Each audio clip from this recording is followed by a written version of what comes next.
53 years ago, as President Eisenhower was leaving office, he gave a farewell speech so profound and prescient that it continues to send chills down the spine of those who listen to it today. It was not only a speech, but a warning to every U.S. citizen that the defense industry had begun its takeover of America's democracy. Despite the fact that this speech has become the most memorable moment of Eisenhower's presidency, he was largely responsible for the unabated growth of the U.S. military machine during the height of the Cold War. And knowing the role he played in the military-industrial complex, perhaps it was guilt that led him to give this grave address. We have been compelled to create a permanent armaments industry of vast proportions. Added to this, 3.5 million men and women are directly engaged in the defense establishment. We annually spend on military security alone more than the net income of all United States corporations. Think about what he said for 1 second.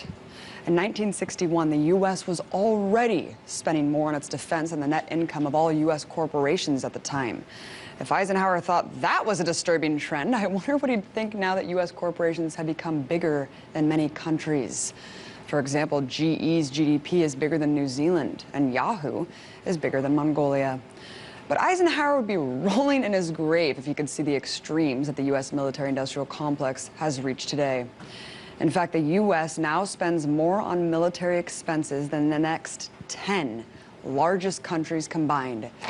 Yet the government continues to deceptively claim that only 24% of its expenditures are for national defense.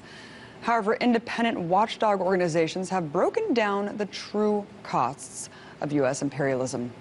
According to the War Resisters League, 29% of the budget from 2012 went to fund current military operations, and a whopping 18% went to fund past military ventures.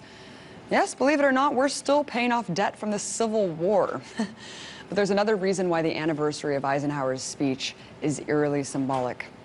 January 17th was the same day that Obama chose to give his own speech on NSA reform. It was full of empty platitudes and ultimately proved that there would be no change to global unconstitutional spying. This dragnet surveillance program is perhaps one of the biggest hindrances of modern liberty and democracy. And oddly enough, Eisenhower addressed just that. In the councils of government, we must guard against the acquisition of unwarranted influence, whether sought or unsought, by the military-industrial complex.